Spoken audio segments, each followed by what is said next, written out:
E falando em liberdade de expressão e a sua função social, que eu acho que a esquerda vai aprovar isso em algum momento, a função social da liberdade de expressão.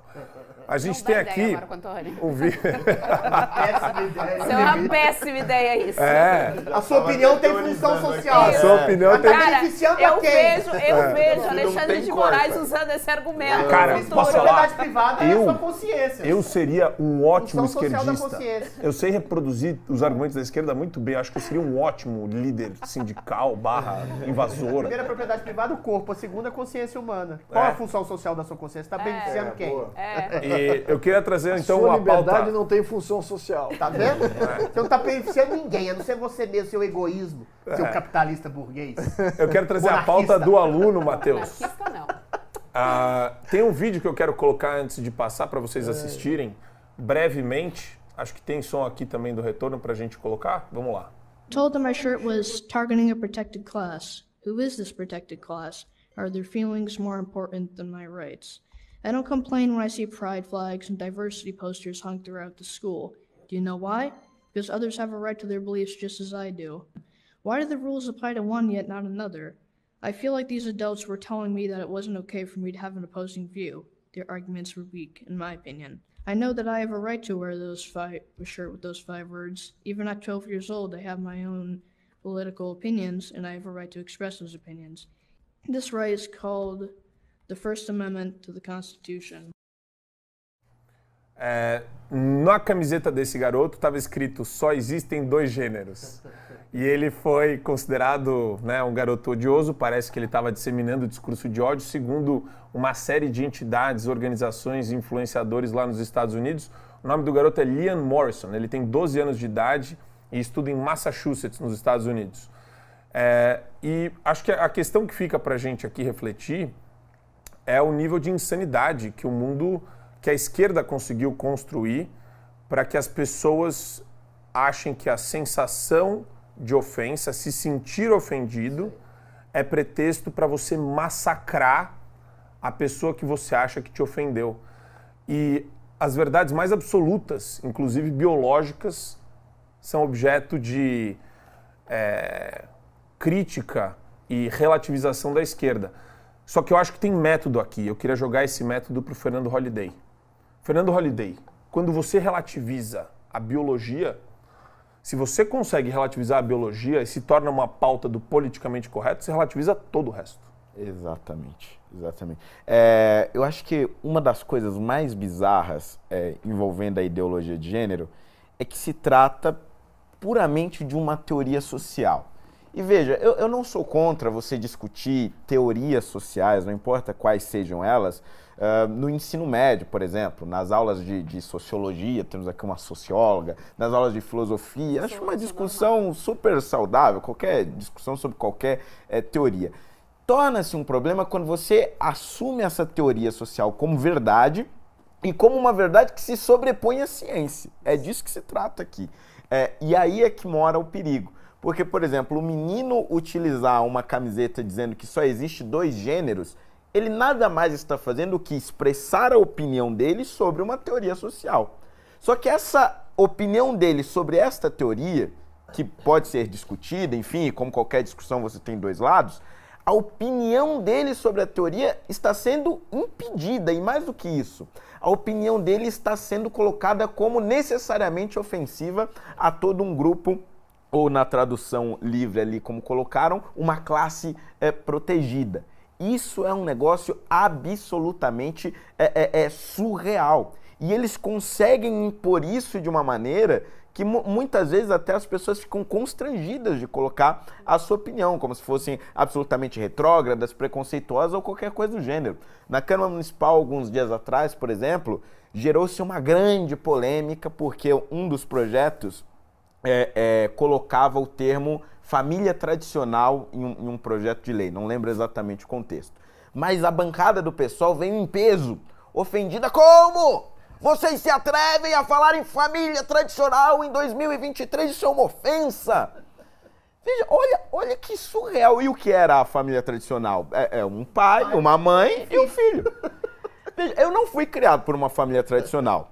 eu fui criado só pela minha mãe, não conheci meu pai, ele desapareceu pouco tempo depois de eu ter nascido. Então, para mim, a minha criação não teve uma família tradicional. Isso significa que ver um pai, uma mãe e um filho na rua se torna ofensivo? Para mim, olha a loucura. A maior parte dos brasileiros não crescem numa família tradicional. Ou são criados pela avó, ou são criados pelos tios, ou enfim, ou é só o pai, ou é só a mãe, como no meu caso, etc. Mas isso não significa que falar em família tradicional ou reconhecer que este modelo é mais saudável para a criação de uma criança, por exemplo, seja necessariamente ofensivo a todos os outros que não foram criados nesse modelo.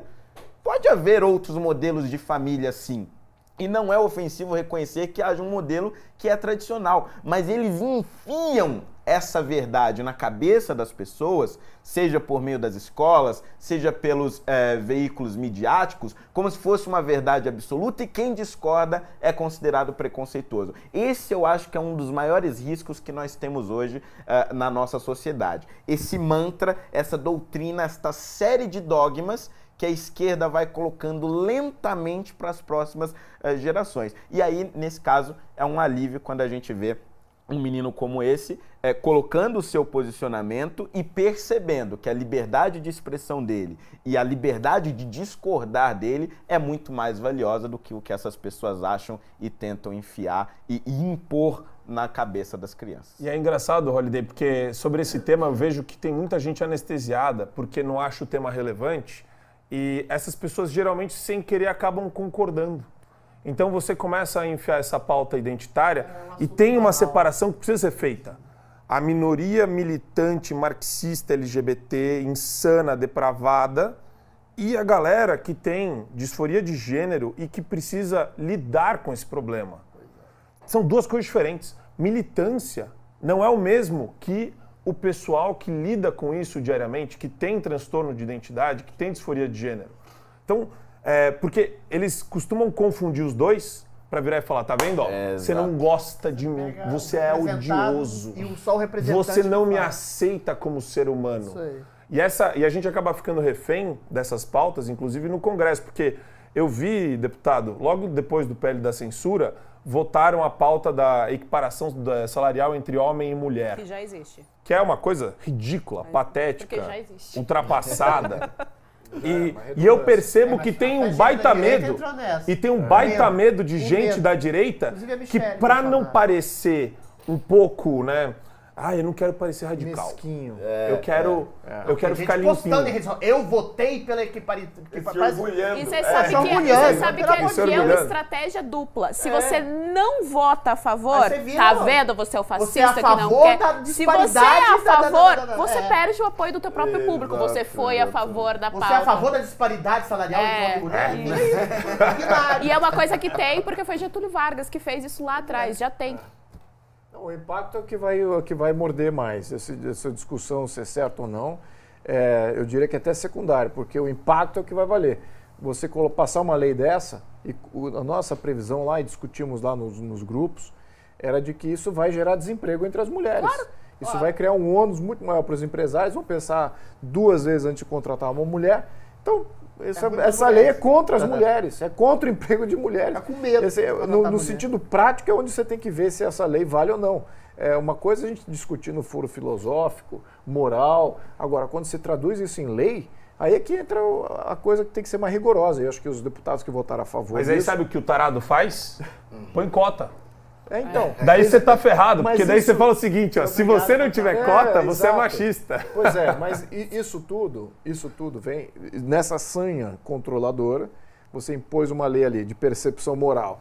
Vamos ali botar equiparidade, legal. Muito bem, criou um prejuízo para as mulheres. Agora tem um desemprego maciço para as mulheres. O mercado é machista. Então, exatamente. Então a gente precisa de uma nova regulamentação para impor aqui cotas e uma série de condições para que senão você nem abre empresa. Então vai começar a Aí você tem que abrir travar. estatal. crise inexistente. Mas aí na estatal uma vai crise ter. Concurso público, você não abre Aí se nada. na estatal você vai ter equiparação. É maravilhoso isso, né? E como que a gente foge da minoria gritante que acaba tomando um papel de protagonista, pelo menos nas redes sociais, porque eles fazem um barulho eles representam, população LGBT, o pessoal que tem disforia de gênero, representa quanto por cento da sociedade? 0, agora, da pauta do debate público. Mas se for incentivado, pode aumentar. 15%, 10% do debate público é tomado por essas discussões? Eu acho até que a gente tem que separar um pouquinho o que é o debate político do que o debate social.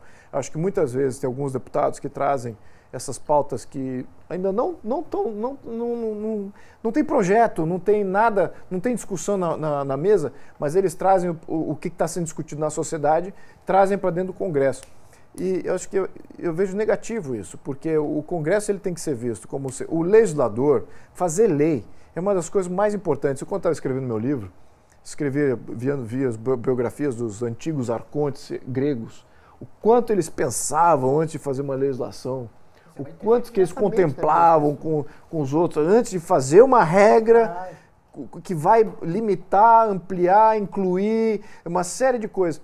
E aqui a gente não, vai muito por essa onda do que está sendo discutido na mídia social. Agora vou discutir isso em plenário e vou jogar lá um projetinho e vou criar... Eu acho isso muito ruim, eu acho que cria um ruído desnecessário para o legislador e temos que separar o que é debate e discurso que está acontecendo na sociedade, que é válido, não vamos descredenciar, mesmo que seja para defender essas minorias, do ponto de vista do jeito que eles querem ser defendidos, tudo bem, que aconteça na sociedade. Agora, no minuto que você coloca isso para ser legislado, é aí que eu acho que tem que ter um crivo muito maior. E tem que ter uma blindagem ali de discurso, porque é exatamente isso que está levando essas mulheres que estão falando, puxa vida, eu não sabia que tinha impacto no emprego das mulheres. Eu estou aqui votando pelo suicídio do que faz as mulheres relevantes no campo do trabalho. Sim, você está fazendo exatamente isso. Puxa, eu não sabia, não tinha pensado. Claro que você não tinha pensado, porque você foi mobilizado por um discurso que está ainda cru na sociedade e está transferindo aqui para o âmbito legislativo. Então, temos que qualificar os deputados que não fazem esse crivo, porque aí cabe a cada um dos deputados. Eu acho que cada deputado e deputada que votou a favor disso, votou errado.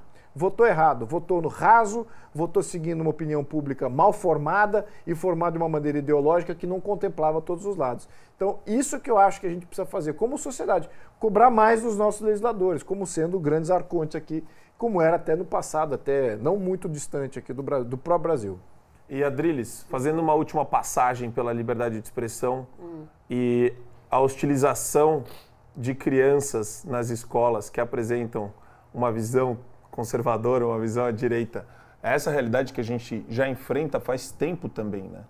E acho que tende a piorar se a gente não conseguir se mobilizar agora. Bom, isso é um exemplo prático, cabal, daquilo que a gente chama de doutrinação. Exato, eu ia falar isso. Se você exatamente impõe goela abaixo de uma criança, por exemplo, que o seu sexo, que o seu gênero sexual é uma coisa fluida e construída artificialmente por uma cultura que ele pode ser menino ou menina quando ele bem entende, é isso? É esse tipo de educação que você quer para o filho?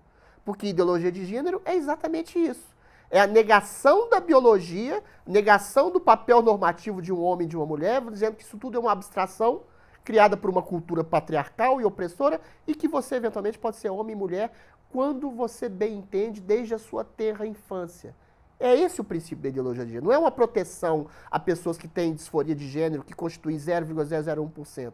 É dizer que você pode ser o que você quiser quando você bem entende. E é a negação basilar da ciência e da biologia. Me lembra uma passagem célebre do livro mais citado hoje, que é o 1984, de George Orwell, né? Que o cara fala assim pro Winston, que é o torturado, se eu fizer isso aqui, ó, colocar 3, quantos dedos você tá vendo? O cara fala 3. Mas e se o Estado mandar dizer que 3 dedos são 4? Você vai dizer o quê? E o cara estava sob tortura, eu vou dizer 4. Ou seja, você tortura não só uma população, como uma criança para perceber que a realidade não é aquilo que ela está vendo. Ou seja, o seu corpo, você que é um homem, que tem birilil, que tem cabeça, tronco e membros, tem testosterona, que tem exatamente o corpo de um homem, não é o corpo de um homem, é o corpo daquilo que a sociedade disse que você tem.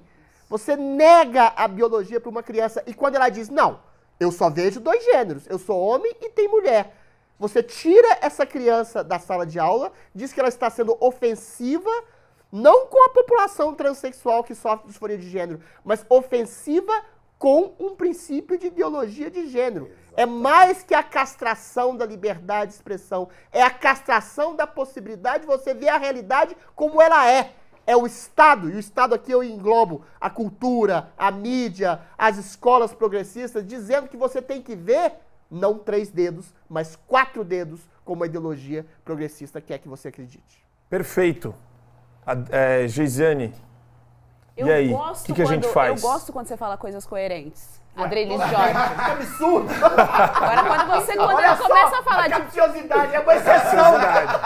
Eu percebi que ele entra em transe. Ele entra em transe, quando começa a falar, começa a vir. Isso. Ele vai puxando vários novelinhos. Quando eu falo coisas coerentes... Agora, quando você vai falar de cristianismo... É um elogio torto. Quando você começa a falar de cristianismo, de castidade, de monarquia, aí não. Aí você é revolucionário francês. Castidade é uma visão. Mas vamos lá, só pra gente fechar aqui a nossa pauta. Cara, eu subscrevo que o Adriles Jorge falou, eu ia falar exatamente isso, Adriles, sobre a doutrinação que acontece nas escolas. Não sei se é sensato, de que o que é passado lá dentro... E a doutrinação, ela gera 2 problemas. Primeiro, que o cara vai virar um militante revoltadinho, que quer revolucionar o mundo, mas não arruma a cama dele, como muito bem coloca o Jordan Peterson. E o segundo ponto é que o cara sai da escola sem sequer dominar o conteúdo técnico das disciplinas. Então o cara não sabe português, o cara mal sabe escrever, o cara não sabe fazer uma conta, o cara não sabe geografia, o cara não sabe nada. Então, além de toda essa questão da doutrinação, como muito bem colocou o Adriles Jorge, de fazer uma lavagem cerebral para que no futuro aquele dali seja o eleitorado do PT, que é o exemplo aqui do Brasil, você ainda tem uma população de analfabetos funcionais que não sabem nem qual que é a América que fica o país. E só para finalizar, eu sou muito mais, digamos, radical. Não sei, eu não sou uma mulher radical, mas vão me chamar de radical agora. Não é que só existem 2 gêneros. Gêneros não existe. Existem 2 sexos, homem e mulher, feminino e masculino. Acabou, é biologia. Polêmica, cancelado. Meu Deus! Não, pausa. Eu acho que isso foi muito ofensivo. Drop the mic. Não,